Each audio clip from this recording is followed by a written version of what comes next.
Como a Bíblia apresenta a pessoa e a obra do Senhor Jesus? O que significa dizer que Ele é o nosso único mediador?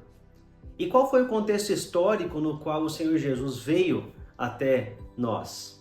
Olá, eu sou o pastor Diego Rui, professor do curso de Teologia Reformada, e nós vamos começar mais uma aula, mas antes disso, eu quero incentivar você a curtir esse vídeo, a comentar aqui colocando suas dúvidas e percepções, também compartilhar esse vídeo com outras pessoas e, por fim, se inscrever no nosso canal para que você receba as informações e conteúdos produzidos pela Sexta Igreja. Vamos lá para mais uma aula? Vem comigo!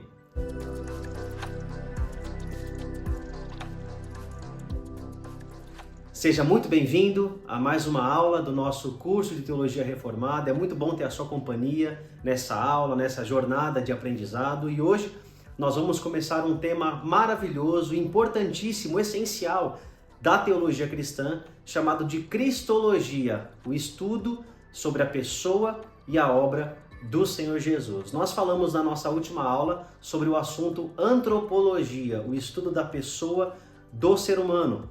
E hoje nós vamos começar esse assunto Cristologia, que é, como eu disse, essencial. E nós precisamos começar esse assunto não vendo de modo direto ainda a pessoa e a obra do Senhor Jesus, mas como a Bíblia apresenta o nosso Senhor e a obra que Ele veio realizar entre nós como nosso representante. Sendo assim, nós vamos começar essa aula demonstrando que o conceito central para nós entendermos a pessoa e a obra de Jesus é o conceito de representatividade. Representatividade. A Bíblia apresenta Jesus como sendo o nosso representante. E esse conceito não inicia-se com o Senhor Jesus. Na verdade, inicia-se lá em Gênesis com Adão. Adão foi o primeiro representante da raça humana. De forma que a Confissão de Fé de Westminster, lá no capítulo 7, nos primeiros 2 itens, diz assim: tão grande é a distância entre Deus e a criatura que, embora as criaturas racionais lhe devam obediência como ao seu Criador, nunca poderiam fruir nada dele como bem-aventurança e recompensa, senão por alguma voluntária condescendência da parte de Deus, a qual foi ele servido significar por meio de um pacto. Item 2. O primeiro pacto, feito com o homem, era um pacto de obras. Nesse pacto, foi a vida prometida a Adão e nele a sua posteridade, sob a condição de perfeita obediência pessoal. Nós já tratamos esse assunto quando falamos das alianças, mas, resumindo, nós devemos lembrar que Adão foi colocado nesse estado probatório, sendo o representante da raça humana. Se Adão pecasse e desobedecesse, ele receberia para si e para os seus descendentes morte e condenação. Se obedecesse, receberia para si e para os seus descendentes vida e vida eterna. Nós sabemos qual foi a decisão de Adão, qual foi a resolução desse estado probatório. Adão peca, Adão se rebela contra Deus e assim ele conquista para si e para sua descendência a condenação, a separação de Deus. De modo que Paulo diz em Romanos 5,12 o seguinte: portanto, da mesma forma como o pecado entrou no mundo por um homem e pelo pecado a morte, assim também a morte veio a todos os homens porque todos pecaram. Então Adão é o nosso grande representante.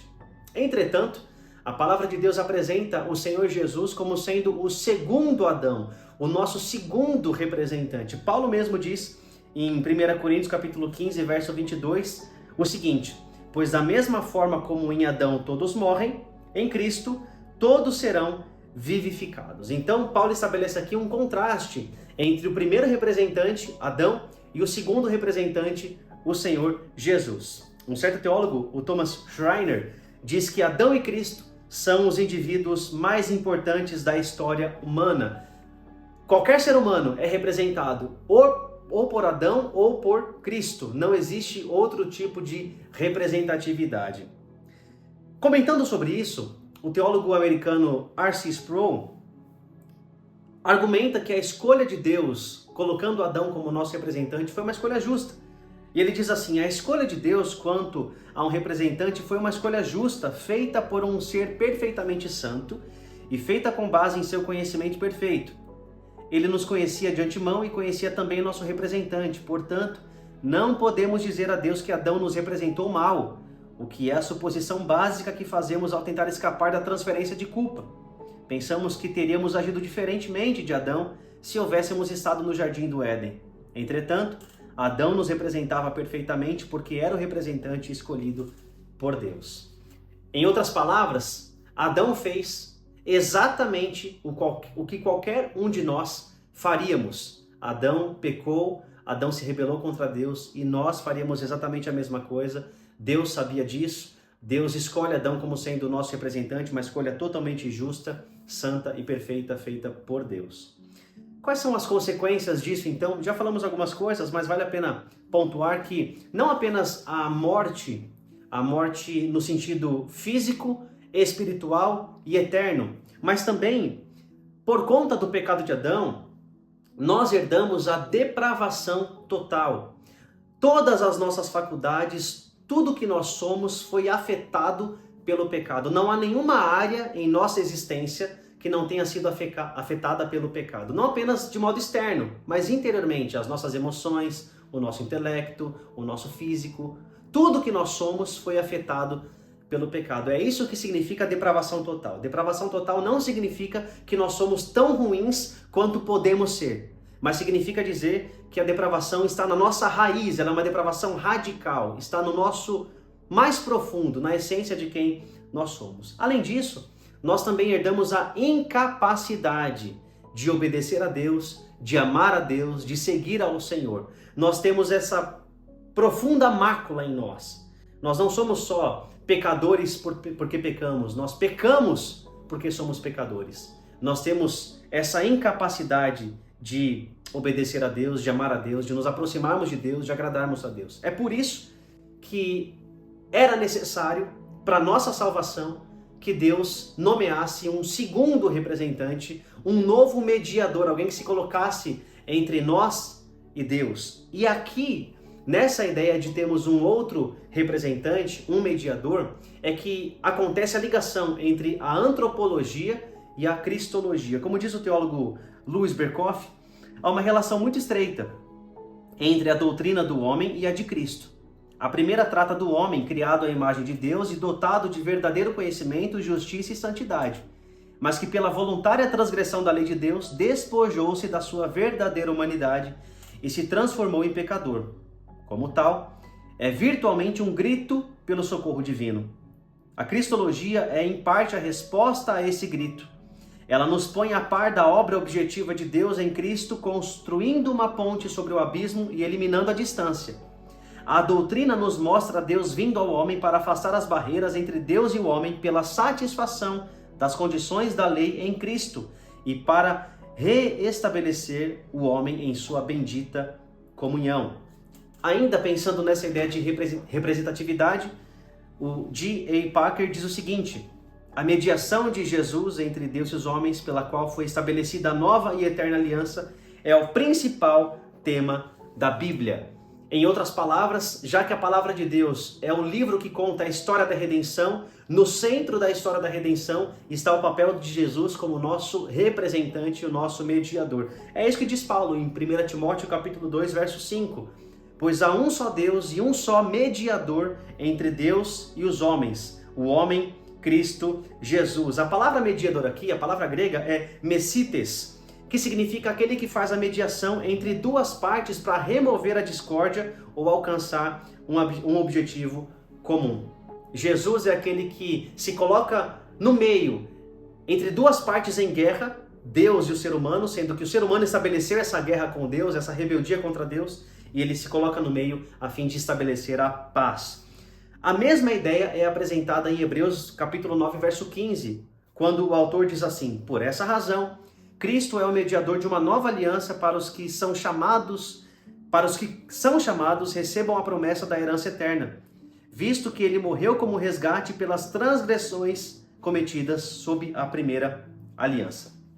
Resumindo tudo isso e outros textos mais, a Confissão de Westminster, no capítulo 8, diz assim: aprove a Deus, em seu eterno propósito, escolher e ordenar o Senhor Jesus, seu Filho unigênito, para ser o mediador entre Deus e o homem, o profeta, sacerdote e rei, o cabeça e o salvador de sua igreja, o herdeiro de todas as coisas e o juiz do mundo.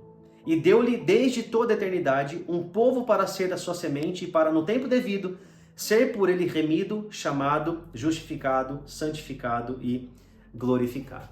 Nós já vimos em aulas anteriores que o Deus Pai nomeia Jesus como o nosso representante antes da fundação do mundo, no pacto da redenção, na aliança da redenção, mas verbaliza isso no momento da queda, em Gênesis 3,15, quando Adão e Eva pecam contra o Senhor, e naquele mesmo momento Deus promete que daria à humanidade um outro representante, a saber, o Senhor Jesus. E o Antigo Testamento vem basicamente construindo essa expectativa messiânica, digamos assim, construindo a expectativa que viria alguém ungido de Deus para libertar o ser humano, não apenas do seu pecado, mas para reconciliá-lo com Deus e torná-lo parte do povo de Deus. Isso acontece quando Jesus chega. E Paulo usa uma expressão muito interessante. Em Gálatas, ele diz que o Senhor Jesus veio na plenitude dos tempos. Nós vemos isso em Gálatas 4, versos 4 e 5. Mas, quando chegou a plenitude do tempo, Deus enviou seu Filho, nascido de mulher, nascido debaixo da lei, a fim de redimir os que estavam sob a lei, para que recebêssemos a adoção de filhos. Essa expressão, a plenitude dos tempos, é importante porque aponta para o momento exato no qual Deus planejou que o Senhor Jesus viesse até a terra para concluir a sua obra de redenção. Além disso, essa expressão aponta para todo um conjunto de situações e contextos, governados obviamente pelo Pai, para que o Senhor Jesus viesse no momento certo, no momento exato. E pensando nesses contextos ou situações que foram governadas por Deus para que o Senhor Jesus viesse na hora certa, nós podemos citar três grandes blocos, três grandes contextos. O primeiro contexto é a cultura israelita. A cultura israelita tinha como marca principal o monoteísmo, a crença e a adoração de apenas um Deus, o Deus verdadeiro. Deve ser lembrado que o monoteísmo não era padrão na antiguidade. Pelo contrário, era a exceção. Então o povo de Israel era a exceção porque ao invés de cultuar um panteão de deuses, adorava apenas um Deus. Além disso, o povo de Israel recebeu a lei. E a lei era a manifestação tanto do caráter santo de Deus, quanto a vontade de Deus para a humanidade. Além disso, a cultura israelita era especial e diferencial porque, além de crerem apenas um só Deus e ser o povo que havia recebido a lei de Deus, também tinha a expectativa messiânica, através das profecias, através das palavras que foram sendo ditas e cridas ao longo dos séculos. O povo de Israel foi construindo a expectativa de que viria um ser humano, um representante para trazer salvação. E por fim, um outro traço importante da cultura israelita é a presença espalhada em várias nações, e isso especialmente depois do exílio babilônico. Israel foi espalhado pelas nações. E é nesse período do exílio babilônico em diante que surgem as sinagogas. E as sinagogas eram nada mais, nada menos do que locais onde a lei era lida, interpretada e ensinada. Então, tudo que falamos até agora, o monoteísmo, a lei, a expectativa messiânica, tudo isso concentrava-se nas sinagogas como foco de ensino. E ao longo dos séculos, então, a cultura israelita foi se espalhando nessas nações onde estavam representantes do povo judeu, nas sinagogas, e isso foi espalhando essa ideia de um único Deus que deu a sua lei e que enviaria alguém para nos salvar. Então a cultura israelita é essencial para que o Senhor Jesus viesse na época certa, na hora certa. Ele veio quando o povo de Israel já estava espalhado. Quando Jesus chegou, inclusive, o Antigo Testamento já havia sido traduzido para o grego, na Septuaginta. Então todas as nações, de modo geral, já conheciam a escritura do Antigo Testamento, já conheciam sobre a lei de Deus, o Deus de Israel e essa expectativa messiânica. O segundo grande bloco importante é a cultura grega. A cultura grega era centralizada nas cidades e a cultura grega centralizava também o seu foco na razão, na pesquisa e na cultura, sendo o pensamento grego a origem do pensamento e do movimento filosófico. Então, toda a cultura grega foi sendo útil para a interpretação dos tempos e a interpretação também da cultura israelita. Essa junção de culturas foi se espalhando ao longo dos séculos, especialmente do terceiro século antes de Cristo em diante. E isso foi se espalhando de uma forma muito especial, que talvez seja a grande contribuição da cultura grega, qual seja a língua grega. A língua grega se tornou, do terceiro século em diante, a língua franca da humanidade. Os principais povos comunicavam-se através da língua grega. Talvez o equivalente hoje seja a língua inglesa. E essa comunicação com uma língua única, uma língua franca, proporcionou que os judeus informassem os gregos e as outras nações, outros povos, acerca das escrituras, e possibilitou também que os gregos comunicassem o pensamento filosófico. E nós temos diversas pontes no Novo Testamento entre o pensamento filosófico grego e a resposta cristã para isso. Um grande exemplo disso é a palavra logos, que João usa no seu evangelho, logo no primeiro capítulo. Então, essa língua grega possibilitou que a cultura israelita fosse espalhada e que o pensamento grego, a filosofia grega também fosse espalhada. Por fim, nós temos a cultura romana. Se você se lembra das aulas de história, você sabe que os romanos conquistaram os gregos. E então, o Império Romano tomou conta de praticamente todo o mundo conhecido. E quais foram as contribuições da cultura romana para que essa plenitude dos tempos se formasse? Em primeiro lugar, nós podemos citar a Pax Romana, a paz romana. Ela foi conquistada pelo imperador César Augusto em 27 a.C. e perdurou até 180 depois de Cristo. A Pax Romana foi um período de paz entre todo o Império Romano, nos quais não havia mais focos de guerra, de rebeliões, e com a paz possibilitou-se o livre trânsito entre uma nação e outra. Não apenas isso, mas as estradas e a comunicação romanas foram essenciais para que a informação chegasse a locais longínquos. Então, por um lado, nós temos a paz, que possibilitou esse livre trânsito. Mas sem as estradas e a comunicação não seria possível. Os romanos desenvolveram a tecnologia de construir estradas que perduram até hoje em alguns lugares da Europa. E isso possibilitou que os judeus, que os gregos, que as outras nações conversassem entre si. E pensando aqui no Novo Testamento, na Bíblia Sagrada, possibilitou que os apóstolos, Paulo, por exemplo, viajasse por todo o império anunciando a palavra de Jesus e pregando o evangelho. Outra característica é o direito romano e também a estrutura política e civil. Tudo isso possibilitou que o tempo na qual Jesus de fato se encarnou fosse o tempo correto para que o Senhor Jesus viesse e realizasse a sua obra de redenção. O pastor e teólogo Leandro Lima, comentando sobre isso, diz o seguinte: a plenitude dos tempos se refere ao tempo em que Deus, em sua soberania, terminou os preparativos para executar o plano da redenção. A vinda do Filho de Deus tornou os anos 1 a 30 um tempo pleno, mais que cheio, porque alimentaram de sentido toda a história da revelação antes e depois deles, e assim a história propriamente dita. O tempo que Jesus esteve aqui foi a grande intervenção de Deus na história, foi a plenitude dos tempos. Esses dias tornam o resto da história cheia de sentido e de expectativa. Foi na plenitude dos tempos que o Senhor Jesus veio. Ele de fato se encarnou e, como diz Lucas, capítulo 1, verso 35, a palavra do anjo Gabriel a Maria: o Espírito Santo virá sobre você e o poder do Altíssimo a cobrirá com a sua sombra. Assim, aquele que há de nascer será chamado Santo, o Filho de Deus.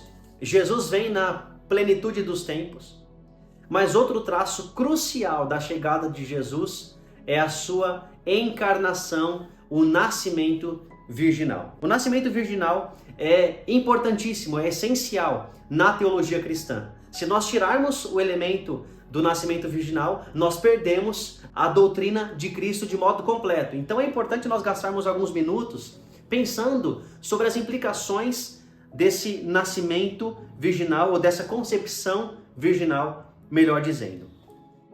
Nós vamos pensar primeiro que a concepção virginal é um eco de Gênesis 1, 2. Lá em Gênesis 1, 2, nós lemos que o Espírito de Deus pairava sobre a face das águas. Aqui em Lucas 1, 35, nós lemos que o Espírito Santo cobriria Maria. A ideia é basicamente a mesma. É como se o Espírito estivesse germinando uma nova criação.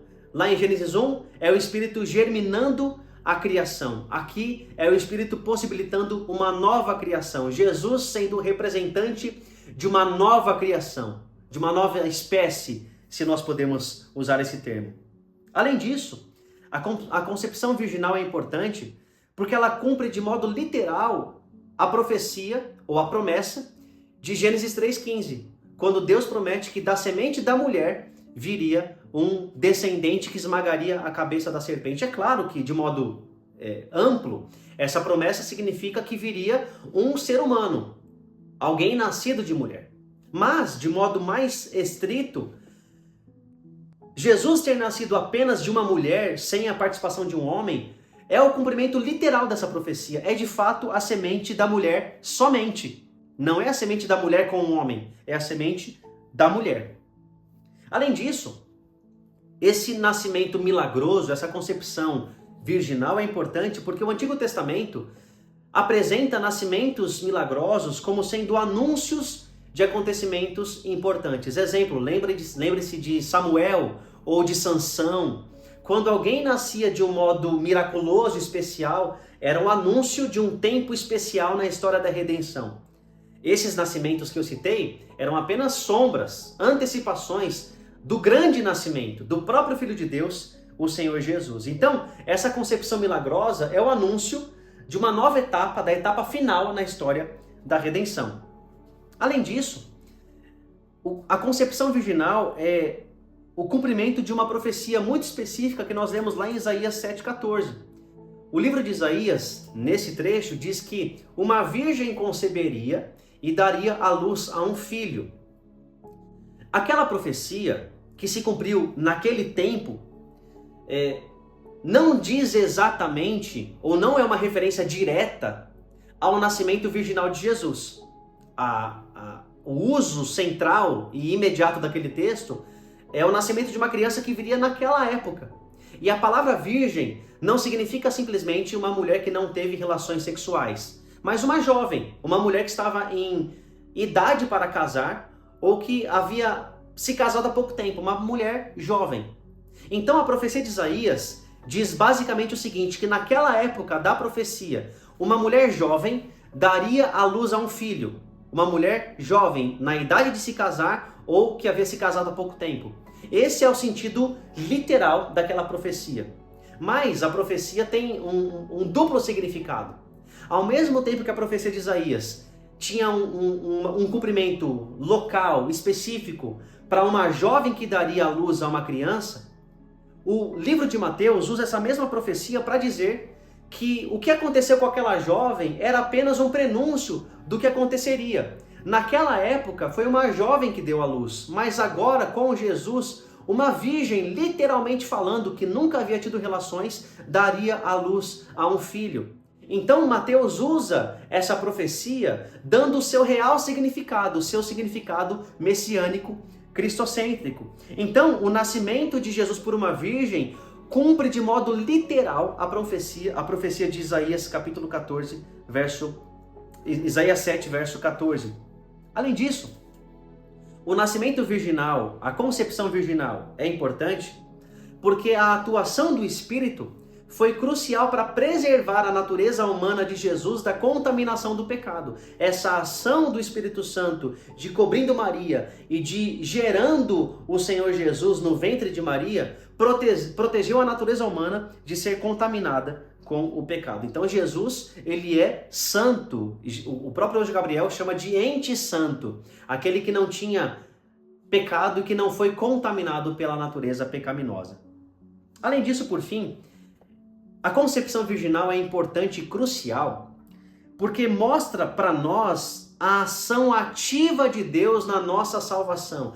Deus toma a iniciativa de, em uma mulher que era virgem, que não havia tido relacionamento sexual, gerar de modo miraculoso o Salvador, o Senhor Jesus. Deus toma a iniciativa. Isso é toda a história da revelação. Deus sempre tomando a iniciativa para salvar, para trazer redenção. Isso se mostra de modo perfeito na concepção de Jesus. Deus tomando a iniciativa e gerando no ventre de uma jovem virgem o Salvador. Então ele vem na plenitude dos tempos, é concebido de modo miraculoso, sendo o nosso mediador.